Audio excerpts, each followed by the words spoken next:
Hello everyone, welcome to knowledge point. हम लोग solve कर रहे थे इलेक्ट्रोकेमिस्ट्री के न्यूमेरिकल्स। तो उसी सीरीज में नेक्स्ट पार्ट देखते हैं। चलिए स्टार्ट करते हैं आज के पहले क्वेश्चन से। Question number 1 is calculate the equilibrium constant of the reaction. Reaction क्या है आपके पास? Copper plus 2Ag positive ions equals to Cu2 positive plus 2Ag। तो इसके लिए क्या आपको गिवन है? स्टैंडर्ड सेल पोटेंशियल गिवन है 0.46 वोल्ट। और आपसे पूछा क्या गया है? इक्विलिब्रियम कांस्टेंट आपसे पूछा गया है Kc। फार्मूला क्या था आपके पास? इक्विलिब्रियम कांस्टेंट और स्टैंडर्ड सेल पोटेंशियल के बीच क्या रिलेशन निकला था? लास्ट वीडियो लेक्चर में आपने देखा था। Standard cell potential equals to होता है आपका 0.059 upon n log Kc। Kc क्या यहाँ पे? Kc है आपका इक्विलिब्रियम कांस्टेंट। और एन क्या है आपका? एन है नंबर ऑफ इलेक्ट्रॉन्स जो भी रिएक्शन में एक्सचेंज हो रहे होते हैं। तो ये वैल्यूज पुटअप कर दीजिए यहाँ पे। तो क्या रिजल्ट आ जाएगा आपके पास?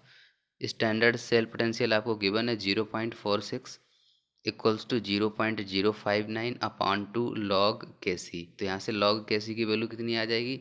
0.46 इंटू 2 अपॉन 0.059। इसको जब आप सॉल्व करेंगे तो आपको रिजल्ट मिलेगा 15.6। तो इसका क्या करेंगे? एंटी लॉग लेंगे। तो क्या है रिजल्ट आ जाएगा आपके पास? 3.92 इंटू 10⁻15। यही आपका आंसर है। ये क्या है आपका? ये है आपका इक्विलिब्रियम कांस्टेंट। नेक्स्ट क्वेश्चन देखते हैं।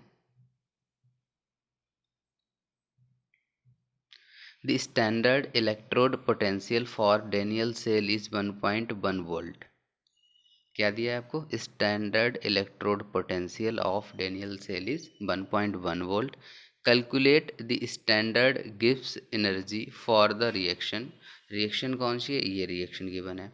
इस रिएक्शन के लिए आपको स्टैंडर्ड गिब्स एनर्जी कैलकुलेट करनी है और आपको स्टैंडर्ड इलेक्ट्रोड पोटेंशियल गिवन है। तो देखते हैं क्या रिलेशन है दोनों के बीच में। आपने देखा था थ्योरी के वीडियो लेक्चर में जो स्टैंडर्ड गिब्स एनर्जी और स्टैंडर्ड सेल ईएमएफ के बीच में क्या रिलेशन निकल के आया था? Delta G naught equals to minus n F into standard cell potential.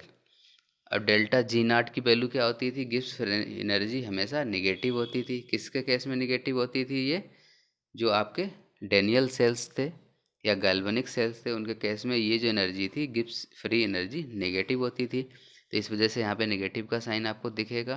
तो डेल्टा जी इक्वल्स टू क्या हो जाएगा? एन क्या है यहाँ पे? Number of electrons taking part in this reaction. तो कितने इलेक्ट्रॉन्स का एक्सचेंज हो रहा है? 2 इलेक्ट्रॉन्स का हो रहा है। तो एन बराबर कितना हो गया? 2 आ जाएगा। एफ की वैल्यू कितनी थी? 1 F equals to the 96,500 coulomb के बराबर था। और स्टैंडर्ड सेल पोटेंशियल कितना गिवन है क्वेश्चन में आपको? 1.1 वोल्ट। तो ये वैल्यू पुटअप करने के बाद इसको सॉल्व कर लीजिए। तो रिजल्ट क्या आ जाएगा आपके पास? माइनस 212.27 किलो जूल पर मोल। इसको जूल में रखना चाहें आप तो 10⁻³ हो जाएगा यहाँ पे। यही आपका आंसर है गिब्स फ्री एनर्जी। और माइनस का शाइन जरूर लगाएं जिससे आपको पता चलता रहे कि आप डेनियल सेल के लिए कैलकुलेट कर रहे हैं ये वैल्यू।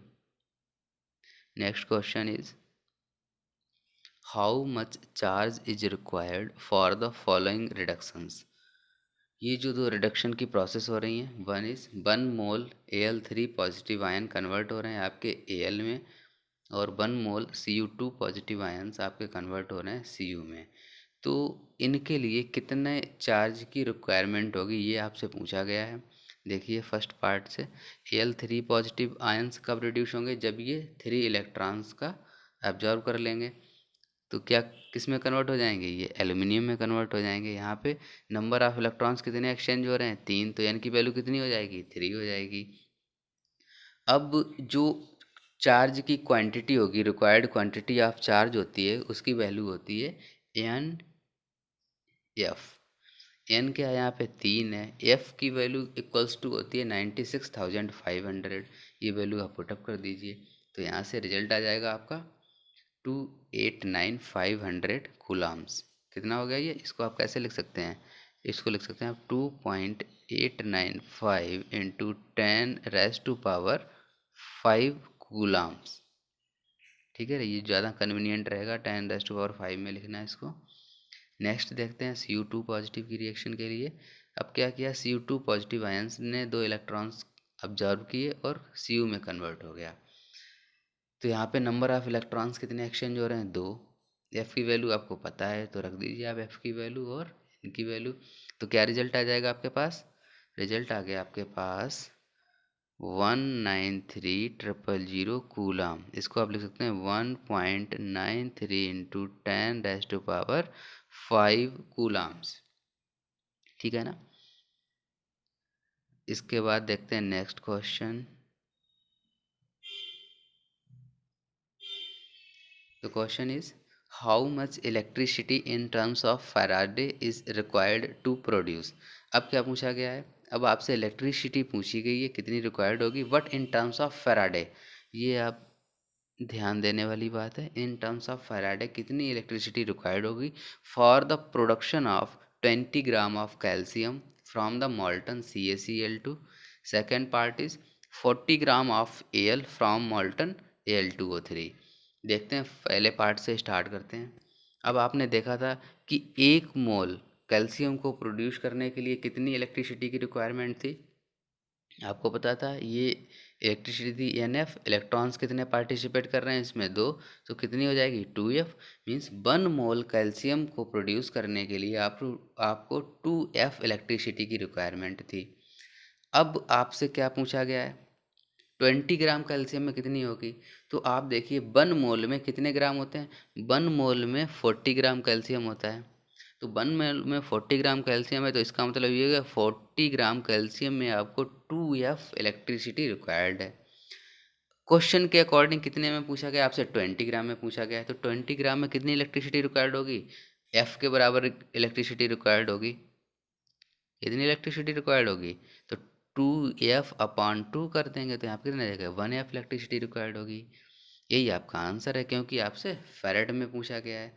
अगर आप इसको कूलम में कैलकुलेट करना चाहें तो F की वैल्यू रख दीजिए 96,500, तो आपका रिजल्ट कूलम्स में आ जाएगा। नेक्स्ट पार्ट क्या है आपका, नेक्स्ट पार्ट इज, इसमें क्या हो रहा है, Al3 पॉजिटिव आयन 3 इलेक्ट्रॉन्स को ऑब्जर्व करके रिड्यूस हो जा रहा है Al में। तो अब 1 मोल ऑफ Al को कितनी इलेक्ट्रिसिटी रिक्वायर्ड होगी, ये होगी आपकी NAF, N=3 है, तो यहाँ पे 3F अमाउंट के बराबर इलेक्ट्रिसिटी रिक्वायर्ड होगी। बट 1 मोल में एल्यूमिनियम के होते हैं 27 ग्राम, तो 27 ग्राम एल्यूमिनियम के लिए इलेक्ट्रिसिटी रिक्वायर्ड थी 3F। तो इस वजह से 40 ग्राम ऑफ एल्यूमिनियम के लिए कितनी इलेक्ट्रिसिटी लगेगी, ये हो जाएगी आपकी 3F/27 इंटू 40, यही तो हो जाएगा। तो रिजल्ट आ जाएगा आपके पास 4.44 AF इलेक्ट्रिसिटी। इसको आप कूलाम्स में कन्वर्ट करना चाहें तो सेम फार्मूला है, एफ़ की वैल्यू आप 96,500 पुटअप कर देंगे तो आपका रिजल्ट कूलाम्स में आ जाएगा। चलिए देखते हैं next question. How much electricity required in coulomb for the oxidation of 1 mole of H2O2 and 1 mole of FeO2 Fe2O3।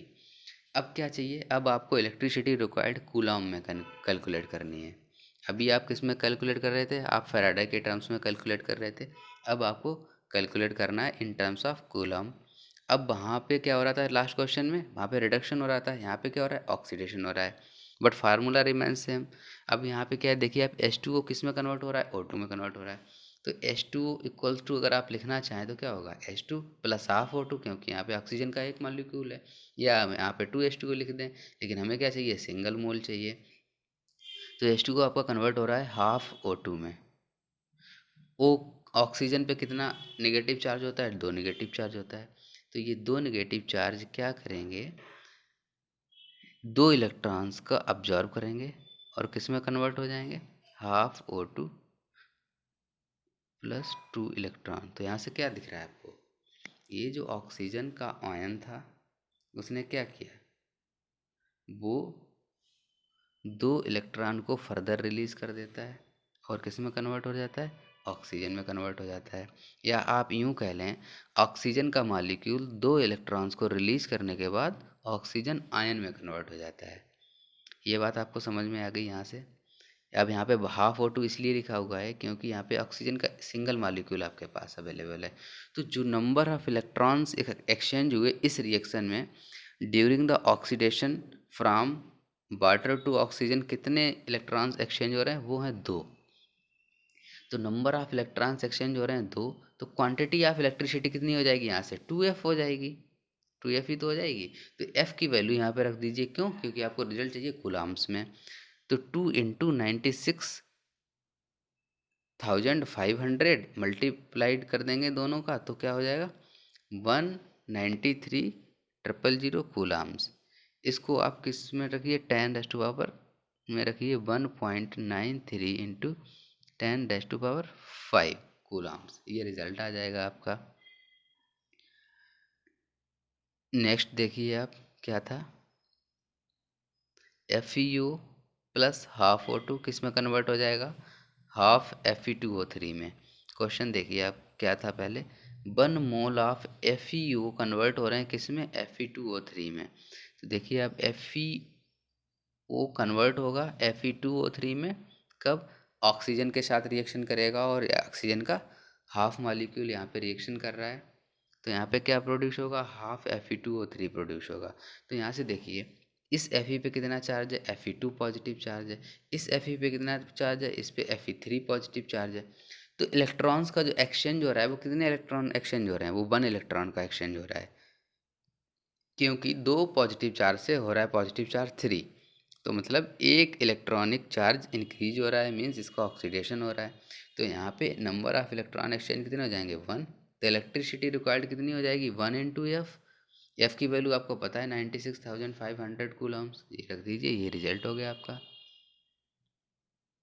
Next question is, A solution of NiNO3 का whole twice is electrolyzed between platinum electrodes using a current of 5 amperes for 20 minutes. What mass of Ni deposited at the cathode? अब आपसे क्या पूछा गया है कि एक solution था NiNO3 का होल ट्वाइस, और इसकी क्या किया गया, इसको इलेक्ट्रोलाइज किया गया प्लेटिनम इलेक्ट्रोड के बीच में, और किसके द्वारा किया गया, 5 एम्पियर का करंट फ्लो करके इसको इलेक्ट्रोलाइज किया गया, और 5 एम्पियर की करंट 20 मिनट्स के लिए इसमें प्रोवाइड की गई, जिसकी वजह से क्या होगा, इसकी इलेक्ट्रोलिसिस हो गई। तो अब क्या कैलकुलेट करना है कि कितना Ni, how what mass of Ni deposited at the cathode. आपको Ni का वेट कैलकुलेट करना है। तो देखिए रिएक्शन में होगा क्या एक्चुअल में, Ni2 positive ions 2 electrons absorb करेंगे, Ni में कन्वर्ट हो जाएंगे। जब ये Ni में कन्वर्ट हो गए तो यहाँ पे देखिए आप, कितने नंबर ऑफ इलेक्ट्रॉन्स का एक्सचेंज हो रहा है, N=2 आपको नज़र आएगा 2 है। अब 1 मोल Ni के लिए कितनी इलेक्ट्रिसिटी रिक्वायर्ड होती है, N इंटू एफ, N=2 है तो 2F इलेक्ट्रिसिटी रिक्वायर्ड होगी। तो 1 मोल Ni के लिए इलेक्ट्रिसिटी रिक्वायर्ड है 2 इंटू एफ, और F की वैल्यू है 96,500। तो ये वैल्यू पुटअप कर दीजिए, तो 2 इंटू 96,500 कूलम्स रिजल्ट आ जाएगा आपके पास। क्या रिजल्ट आ जाएगा, इसको आप लिख सकते हैं 1.93 इंटू 10⁻⁵, 1.93 इंटू 10⁻⁵ कूलम्स।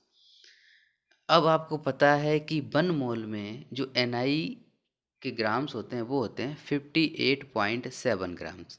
तो यहाँ से 1 मोल में इलेक्ट्रिसिटी रिक्वायर्ड थी 1.93 इंटू 10⁻⁵ कूलम्स।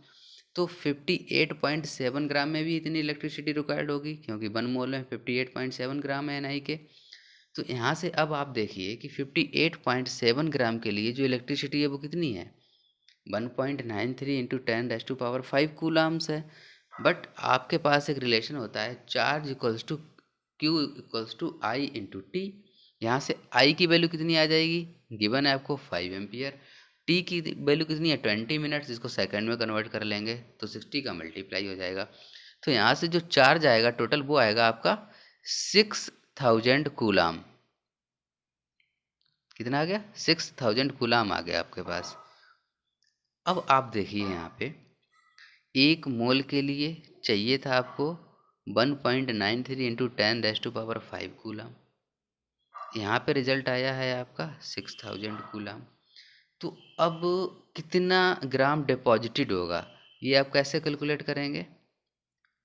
देखिए आप 1.93 इंटू 10⁻⁵ कूलाम के लिए आपको लगा था 58.7 ग्राम। तो 6000 कूलाम के लिए आपको कितने ग्राम लगेगा? 58.7 अपान 1.93 इंटू 10⁵ इंटू 6000। इसको सिंप्लीफाई करने के बाद आपके पास रिजल्ट आएगा 1.825 ग्राम्स ऑफ एन आई। ये एन आई आपको रिक्वायर्ड होगा। यही आपका रिजल्ट है, यही आपसे पूछा गया है। Thank you. नेक्स्ट क्वेश्चन देख लेते हैं अब।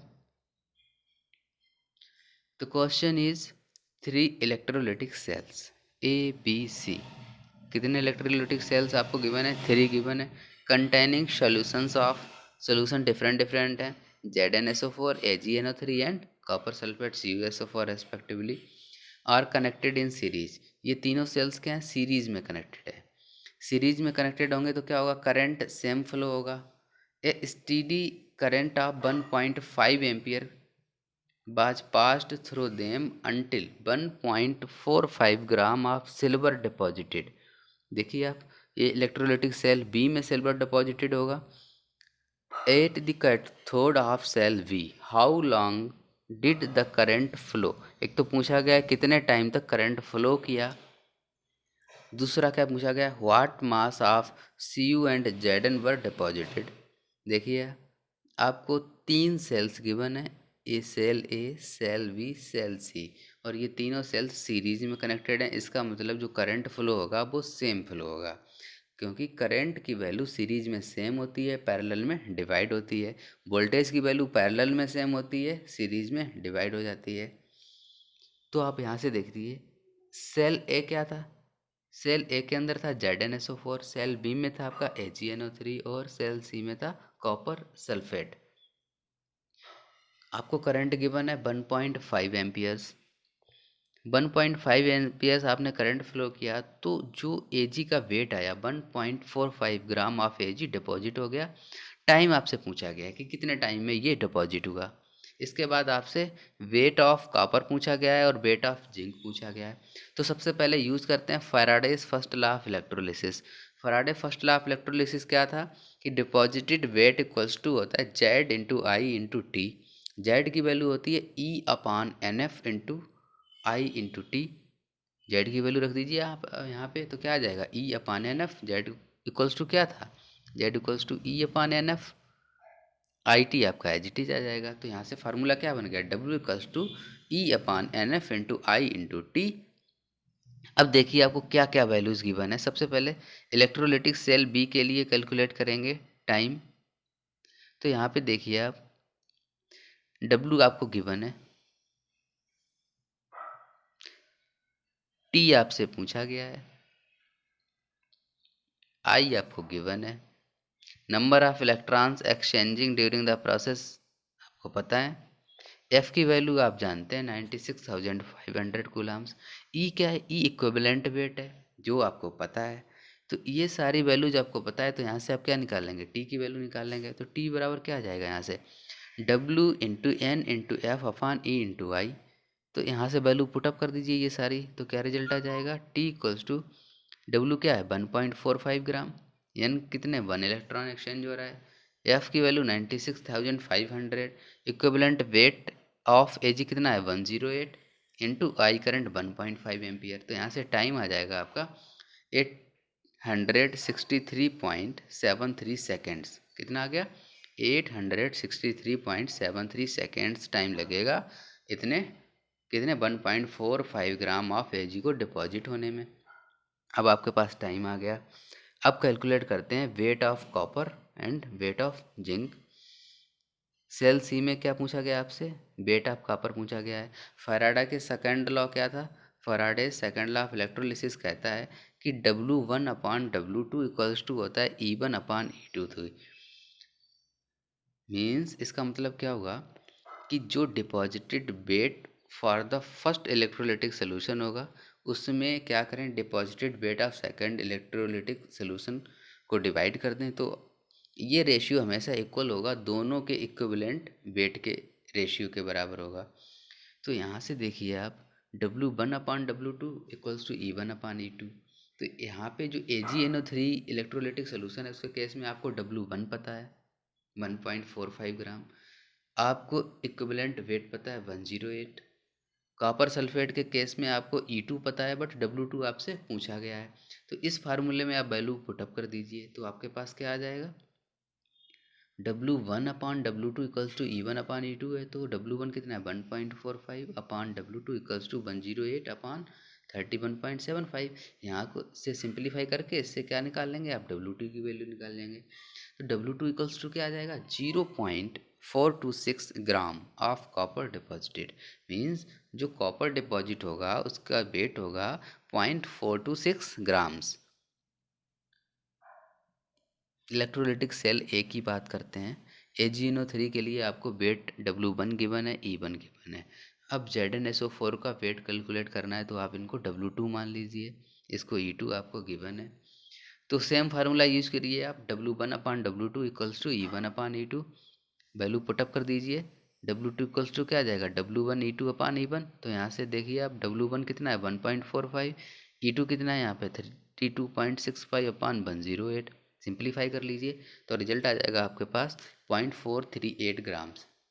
इसका मतलब है 0.438 ग्राम्स ऑफ जिंक डिपॉजिटेड होगा। Next question is how many grams of Ag, इसका एटॉमिक मास गिवन है 108, would be electroplated on a spoon by electrolysis of AgNO3 solution by passing 1 ampere current for 10 minutes. 1 ampere की current 10 minute के लिए पास की किसमें, AgNO3 में, और उसके इलेक्ट्रोलिसिस के फलस्वरूप कितने ग्राम Ag का क्या हो गया, इलेक्ट्रोप्लेटेड हो गया। तो फार्मूला है आपके पास from the Faraday's first law of electrolysis, आपने लास्ट न्यूमेरिकल में भी देखा था, W equals to Z into I into T.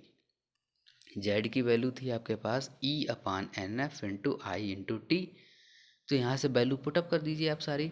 E108 for the Ag, N कितना है 1 है, F की वैल्यू 96,500, I 1 एम्पियर, T कितना था आपका 10 मिनट्स, तो 10 इंटू 60 इसको सेकेंड्स में कन्वर्ट करने के लिए, तो इसको सिंप्लीफाई कर लीजिए आप।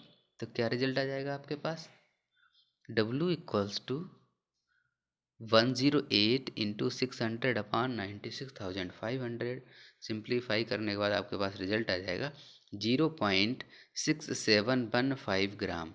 मीन्स जो आपके पास अमाउंट आया Ag का वो होगा 0.6715 gram of Ag will be deposited, और you can say it is electroplated. Next question is how many moles of oxygen would be obtained by electrolysis of 90 gram of H2O। क्या पूछा गया आपसे, 90 ग्राम H2O को electrolysis करने के बाद कितने मोल्स ऑक्सीजन के प्राप्त होंगे। क्या किया आपने, वाटर का इलेक्ट्रोलिसिस किया और ऑक्सीजन के मोल्स फाइंड आउट करने हैं कितने प्राप्त होंगे। सेम न्यूमेरिकल एक सॉल्व करा चुका हूँ मैं, लेकिन फिर भी देख लो आप क्योंकि ये मोल्स के टर्म्स में। H2O से कन्वर्ट हुआ half O2 plus 2H, positive लिख सकते हैं यहाँ पे।